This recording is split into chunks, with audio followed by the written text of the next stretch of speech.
안녕하세요. 똘스의 뇌피셜 시작합니다. 자, 오늘 예고드린 대로 트럼프의 당선, 그에 따른 영향 한번 똘스의 뇌피셜로 분석해보는 시간 가질게요. 자, 보시죠. 자, 트럼프가 당선이 됐어요. 역시 미국은 히어로의 나라예요. 그죠? 트럼프를 히어로 하면서 트럼프가 당선이 됐어요. 자, 트럼프 당선에 따라서 많은 뉴스, 매체, 언론에서는 공통적인 이야기를 하고 있어요. 어떤 이야기죠? 일단은 재정 적자를 확대를 할 것이다. 뭐 인프라 같은 거 투자 많이 하시는 분이니까. 그리고 관세 인상은 불가피하다. 그에 따라서 인플레 압력이 높아지고 금리 인하가 지연이 되고, 그리고 미국의 우선주의, 보호무역 이런 것에 따라서 불확실성이 생기니까 다른 나라 화폐들보다는 강달러가 예상이 된다. 그래서 레드 수입 현실화가 돼서 환율도 뭐 1,450원, 뭐 1,500원대까지도 위협당할 수 있다. 뭐 이런 식으로 해서 미국만 좋고 다른 나라는 다 망할 거다. 뭐 이런 분위기를 전파하고 있어요. 예. 원래 그러한 위기론을 전파를 할 때 클릭수가 많이 나오잖아요. 그래서 이런 부분들이 있지 않나 생각이 들고요. 또 주식 분석하는 애널리스트들도 좀 이런 분위기로 이야기를 몰고 가는 분위기가 있는 것 같습니다. 하지만 똘스는 또 다르게 생각합니다. 자, 그럼 똘스의 역발상 어떻게 생각하는지 한번 하나하나 따져보자고요. 자, 트럼프 트레이드로 인해서 일단 현상부터 체크를 해보게 되면 비트코인 1억 넘었어요. 그리고 미국 증시도 요동을 치고 있죠. 그래서 이제 강한 미국, 잘 되는 미국, 다른 나라는 몰라. 뭐 이런 분위기가 좀 형성이 되고 있는 것 같고요. 그에 따라서 달러 인덱스 굉장히 강세 나타내고 있고요. 비트코인 1억 뚫었고요. 금값도 최고치를 경신해 나가고 있습니다. 미국만 좋고 다른 나라는 망하는 분위기 쪽으로 흐르고 있는 거죠. 자, 근데 똘스의 생각은 달라요.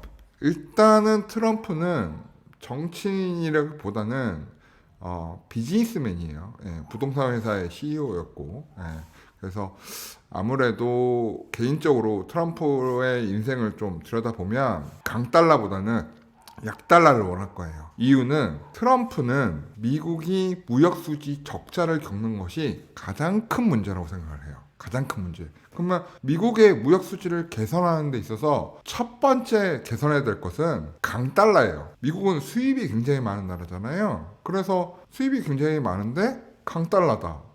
미국 입장에서는 좋지 않은 이슈죠. 그래서 약달러 체제가 되어야 미국 입장에서는 이 무역 수지의 개선, 재정 적자에 대한 부분 해결할 수 있기 때문에 아무래도 약달러로 가는 것을 선호할 거예요. 그래서 집권 초기에는 뭐 현재 애널리스트들이 얘기하는 대로 달러 강세 좀 더 나올 수 있어요. 하지만 뭐 한두 분기 정도 지나면 집권 중기 가면 달러가 약세가 되는 모습을 볼 수 있을 거예요. 이유는 이전에도 트럼프가 대통령 당선된 적 있잖아요. 초기에 한두 달 정도 달러 강세 유지되다가 급격하게 달러 약세되는 모습 기억하실는지 모르겠지만 분명했어요. 그래서 우리나라 환율 기준으로 1,100원대까지 내려왔으니까 아무래도 그때의 모습이 재현되지 않을까 생각이 듭니다. 그래서 트럼프가 정책적인 시동을 걸게 되면 아마 약달러가 진행이 될 것이다. 그것이 미국 기업들 입장에서도 또 유리한 환경이 되겠고, 채권을 찍어내고 그리고 그 채권을 통해서 인프라 사업을 하는 데 있어서도 도움이 될 거예요. 그렇다면 약달러는 어떻게 만들 것이냐? 바로 FOMC에 대한 금리 인하 압박입니다. 지금 사람들은 이제 관세를 올리게 되면 인플레도 있고 하다 보니까 금리 인하가 늦어질 것이다 이렇게 생각을 해요. 하지만 전 그렇게 생각하지 않아요.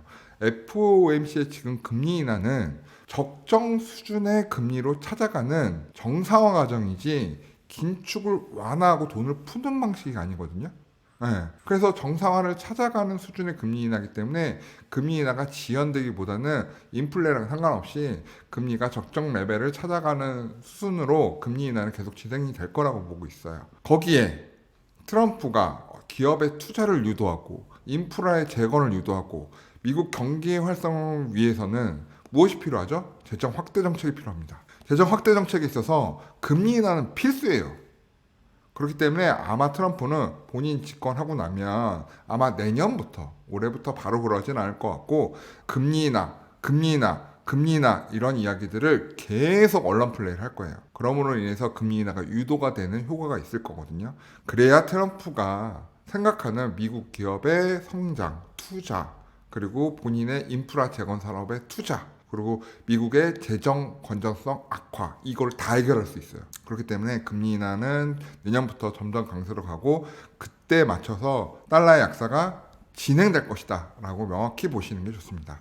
그래서 너무 강달러를 우려할 상황은 아니다 라고 보시면 될 것 같아요. 자, 많은 기업들의 법인세를 인하하겠다고 내걸었어요. 쉽지는 않을 거예요. 이게 뭐 한두 달 새에 막 법인세 막 떨어지고 이런 게 아니잖아요. 왜?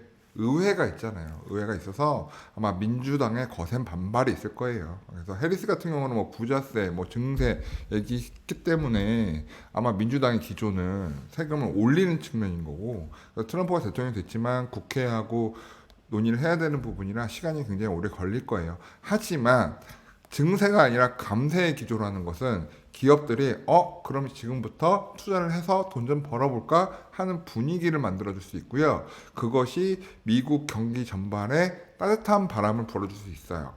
그럼 사람들이 이렇게 생각한단 말이죠. 야, 미국 기업만 좋으니까 미장을 해야 돼. 미국 기업이 좋으니까 이렇게 생각한단 말이죠. 그렇지 않아요. 이미 그거는 시장에 다 반영이 됐다고 보시는 게 맞고, 그렇기 때문에 미국 기업이 안정세를 이룬다면 그거에 대한 어드밴티지를 얻는 국가들이 있어요. 특히 대한민국. 대미 수출에 있어서 강점을 보이는 기업들, 많이 포진되어 있는 국가는 이 감사 정책이 오히려 무역 수지를 개선시키고 무역의 교역량을 늘리는 효과가 날 거예요. 그래서 그런 부분들을 생각하시면 대한민국이 나쁘지 않다. 미국만 좋은 거 아니다. 그리고 전체적인 세계 경기, 미국만 좋아지는 게 아니라 전체적인 세계 경기의 회복에 시발점이 될 수 있다 라는 점을 명확히 하실 필요가 있다는 거예요. 그래서 너무 미국만 좋을 것이다가 아니라 전세 경기가 전반적으로 내년부터 따뜻한 온기가 불 것이다, 이 정도 생각하시면 좋을 것 같습니다. 자, 이것도 말들이 많아요. 자, 이제 트럼프가 됐으니 중국은 이제 큰일 났다. 이제 트럼프가 관세를 뭐 60%까지 이야기를 하고 있죠. 자, 근데 우리 생각해 봐야 돼요. 이전에도 트럼프가 대통령이었을 때 중국 엄청 구박했어요. 예. 하지만 결국에는 중국이랑 미국은 따로 갈 수 있는 나라가 아니에요. 미국은 중국과의 교역 조건을 좋게 만들기 위해서 오히려 비즈니스 및 협상을 할 가능성이 커요. 자, 바이든은 말을 안 들어요. 고집이 굉장히 강하죠. 근데 트럼프는 말을 세게 하고 그걸 바탕으로 협상을 끌어내서 서로 윈윈하는 전략을 쓰는 비즈니스맨이라는 거예요. 사업가. 그 기질은 못 버려요. 사람은 바뀌지 않습니다. 결국 이런 비즈니스맨 효과는 중국과 초반에 대립하는 모습을 볼 수 있겠지만 점차 협약과 협상을 통해서 서로한테 윈윈할 수 있는 전략을 만들어갈 수 있는 확률이 큽니다. 트럼프가 대통령이었던 시절의 사진들 모음이에요. 봐요. 시진핑하고 엄청 대립하는 듯 했으나 결국엔 무역 협약을 통해서 미국의 농수산물 한 20% 정도 수입을 해주는 조건으로 관세를 동결했었단 말이죠. 세게 때린다고 해놓고.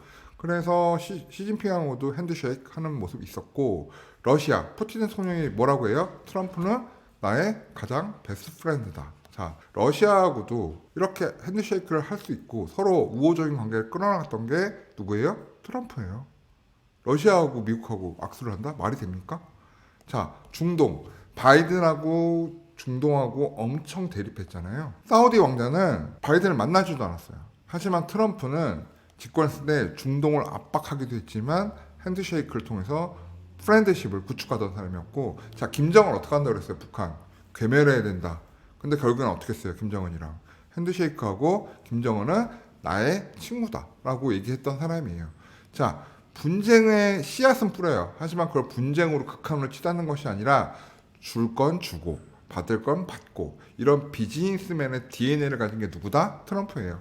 결국 초기에는 좀 혼란스러울 수 있어요. 하지만 내년, 내후년 넘어갈수록 세계의 안정세 그리고 전체적인 경기의 확장세를 분명히 끌어낼 것이다 라고 생각하시는 게 좋아요.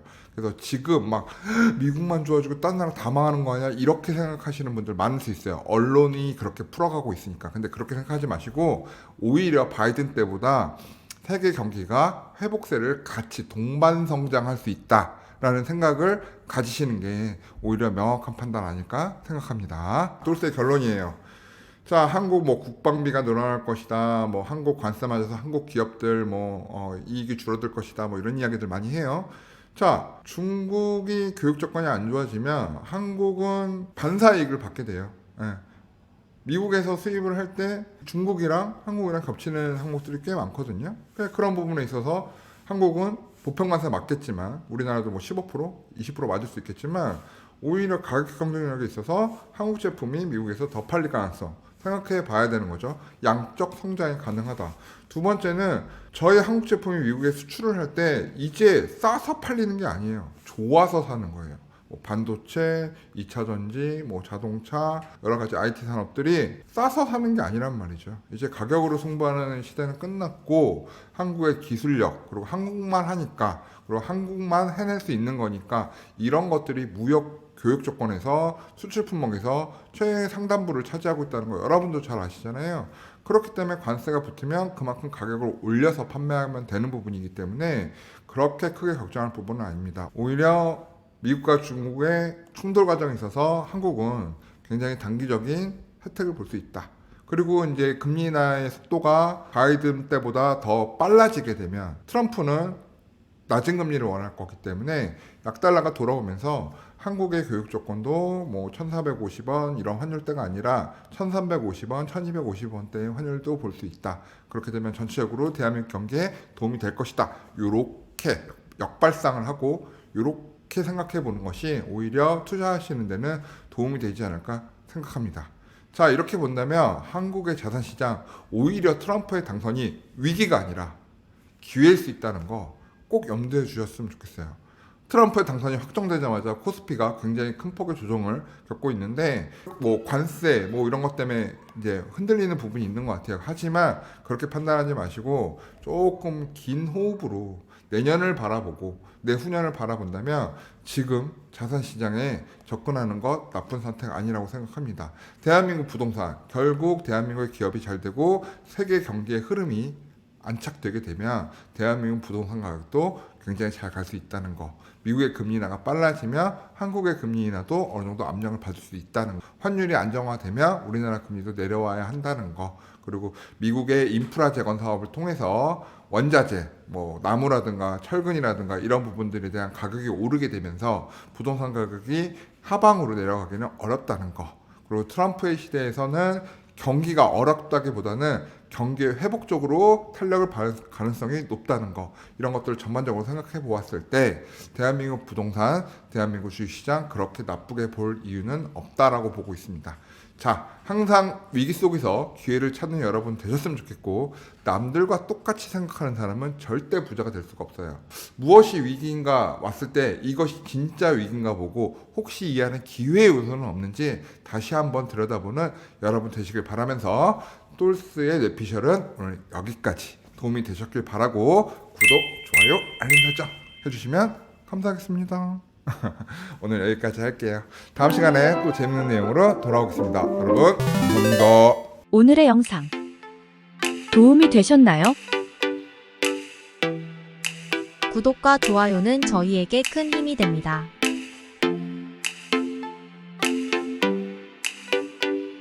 오래오래 우리 함께해요.